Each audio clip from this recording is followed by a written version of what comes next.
Hello dear student, कैसे हैं। आज हम लेकर आए हैं नर्व इम्पल्स। नर्व इम्पल्स में क्या होता है कि सिग्नल्स को ट्रांसफर करके न्यूरॉन्स के पास पहुंचाया जाता है। कैसे? एक वेव के थ्रू, जिसमें किसका इन्वॉल्वमेंट होता है? इलेक्ट्रोकेमिकल चार्ज का। ये इलेक्ट्रोकेमिकल चार्ज क्या करेगा कि अलोंग द न्यूरॉन की तरफ उसको लेके जाएगा। वही दिया है कि नर्व इम्पल्स को कहेंगे वेव ऑफ इलेक्ट्रोकेमिकल। जो इलेक्ट्रोकेमिकल है उसका wave charge along the length of neuron, उसका चार्ज जो है वो किधर जाएगा? न्यूरॉन की तरफ जाता है। अब समझते हैं कि एक सेल जो है, एक न्यूरॉन जो है, उसका चार्ज, ये चार्ज क्या है और ये चार्ज न्यूरॉन की तरफ कैसे ट्रांसफर करेगा। जैसे मान लीजिए हम लोग को कोई टच किया, तो टच करने के बाद वहाँ से कुछ सोडियम पोटासियम का क्या होता है? स्थानांतरण होता है, जिसके कारण क्या होगा कि ये जो हमारा न्यूरॉन्स था, नर्व्स था, उस नर्व से मैसेज क्या होता है हमारे ब्रेन के पास। वो कैसे होगा, किस प्रोसेस से होगा, उसको देखते हैं।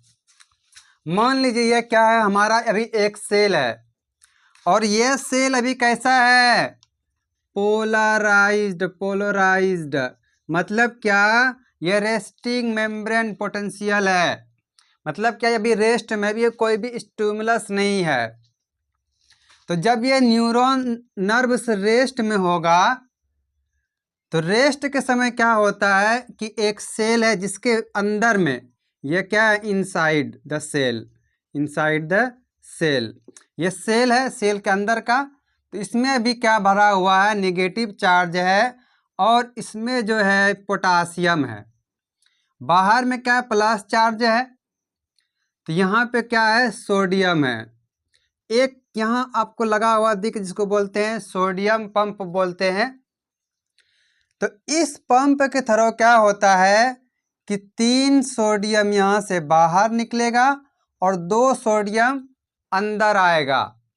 तो जब हमारा 3 सोडियम बाहर निकला और 2 सोडियम अंदर आ रहा, तो क्या होगा? मोर सोडियम आउटसाइड।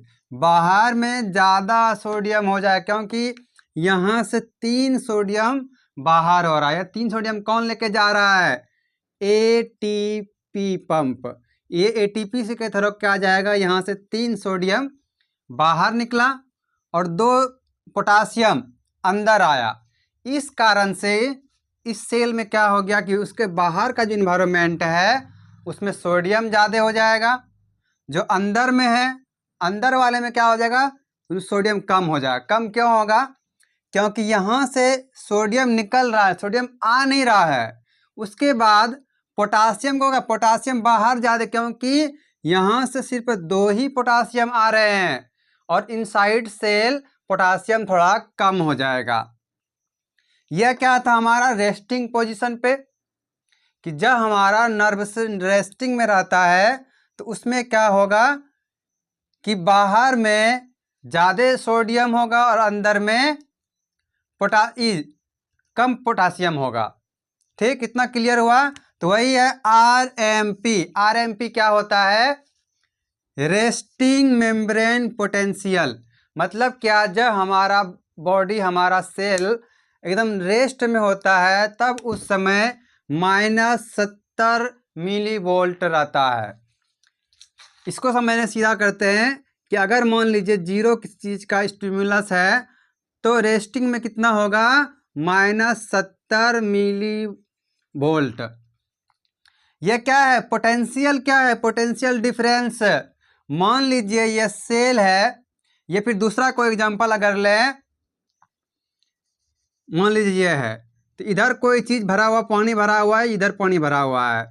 तो इन दोनों में जो अंतर होगा, इसी को कहते हैं पोटेंशियल डिफरेंस। तो potential difference of charge is called membrane potential, कि इन दोनों में जो चार्ज का डिफरेंस है उसको, उसी को कहते हैं पोटेंशियल या membrane potential.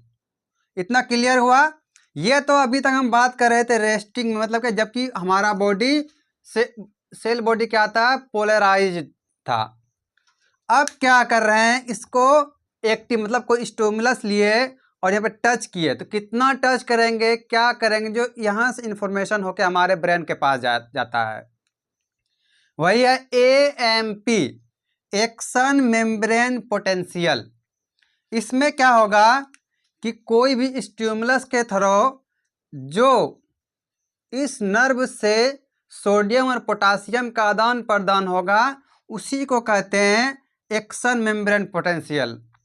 Action membrane potential में एक्चुअली होता क्या है, जैसे हमको कोई टच किया तो टच करने से ये इसमें एक सोडियम पंप आता है, वह सोडियम पंप क्या होगा, ओपन हो जाएगा।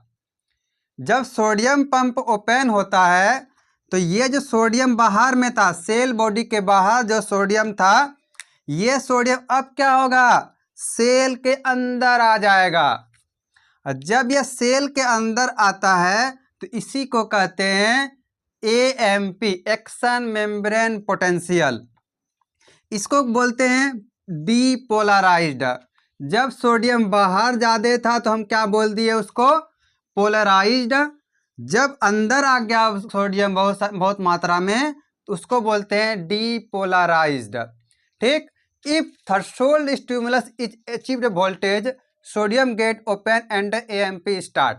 मतलब क्या हुआ कि मान लीजिए ये सेल है, इस सेल का जो ये क्या है, मैकेनो गेट है, मतलब क्या सोडियम गेट है, इससे सोडियम बाहर और अंदर होता है। लेकिन बात है कि ये पंप ओपन होगा तब ना, ये रेस्टिंग पोजीशन पे ओपन नहीं होता है। हम अभी देखे थे कि अगर बाहर में था तो बाहर से अंदर अंदर सोडियम नहीं आ पा रहा था, क्यों, क्योंकि कंसंट्रेशन क्या था, बाहर का कम था, अंदर में ज्यादा था। तो भाई हमारा जो मान लीजिए टच किए तो ये क्या हमको पता चला यहाँ टच कर रहे हैं, कैसे पता चला, क्योंकि जब हम टच किए तो इसका क्या हुआ कि सोडियम पंप खुल गया, और सोडियम पंप खुलने के बाद यहाँ से बहुत सारे सोडियम क्या हुए, अंदर आ गए, जो कि डीपोलराइज कहलाता है। जब सेल डीपोलराइज हुआ तो इन्फॉर्मेशन क्या हुआ, स्टार्ट है, मतलब AMP अब स्टार्ट हो गया, एक्शन मेम्ब्रेन पोटेंशियल अब स्टार्ट हो गया, मतलब इन्फॉर्मेशन ब्रेन तक पहुंच जाएगा। लेकिन फिर बात आता है कि अगर मान लीजिए पहले क्या रेस्टिंग में था, अब डीपोलराइज्ड हो गया, पोलराइज डीपोलराइज हो गया, अब डीपोलराइज फिर से रेस्टिंग में आने के लिए क्या प्रोसेस होगा, तो हम एक ग्राफ बनाए हैं, आप देख सकते हैं। कभी कभी क्या होता है कि हम ना कोई मच्छर काट के चला गया, हमको पता ही नहीं चलता है, तो वह क्या हुआ कि बहुत ही कम मात्रा में क्या था स्टिमुलस मिला हमको, जिसके कारण ये सोडियम पंप नहीं खुला। जब सोडियम पंप नहीं खुला तो ये क्या हो गया, ग्राफ देखिए ऊपर जा रहा है फिर नीचे आ गया। तो इसका जो नॉर्मल है कितना है, 70 मिलीवोल्ट। जब तक इतना करंट हमारे बॉडी को, हमारे नर्व्स को नहीं मिलेगा तो तब तक हमारे ब्रेन के पास इंफॉर्मेशन नहीं जाएगा। तो मान लीजिए कोई वस्तु है, आपसे टच किया और आपको पता नहीं चला, मतलब कि यहाँ से आके वो फिर से वापस हो गया, तब कब कब नर्व सिग्नल को पहुंचाएगा न्यूरॉन्स के पास, तो जब हमारे सेल का स्टिमुलस के थ्रू क्या होता है कि वो जो उसको प्रेशर पड़ेगा, प्रेशर पड़ने से सोडियम गेट ऊपर ओपन होगा, तो करेंट इलेक्ट्रिसिटी क्या होगा, जनरेट होगा। तो इलेक्ट्रिसिटी जनरेट होगा तो 70 से ऊपर मान लीजिए 50 से पहुंचा, अब जैसे 50 से पहुंचेगा तो AMP स्टार्ट हो जाएगा, मतलब क्या, इंफॉर्मेशन पहुंचाना स्टार्ट हो जाएगा। तो ये तो हो गया कि यह लास्ट इसका 30 हो जाता है, तो ये क्या हुआ, ये डीपोलराइज्ड हो गया, मतलब क्या, इतना करंट बना और इतना ये मैसेज पहुंचा रहा है। फिर से आता है कि अब उसको रेस्टिंग पोजीशन पे आना है, स्टिमुलस को जब हटा दिए तो अब क्या, इसको रीपोलराइज्ड होना है, रेस्टिंग पोजीशन में आना है। तो रीपोलराइज्ड के लिए क्या होगा, फिर से वही प्रोसेस होगा कि सोडियम गेट आदान प्रदान करेगा, आदान प्रदान करने के बाद ये फिर से धीरे धीरे धीरे धीरे पोलराइज्ड हो जाएगा, जिसको हम लोग रेस्टिंग पोटेंशियल मेम्ब्रेन बोलते हैं। इतना क्लियर हुआ।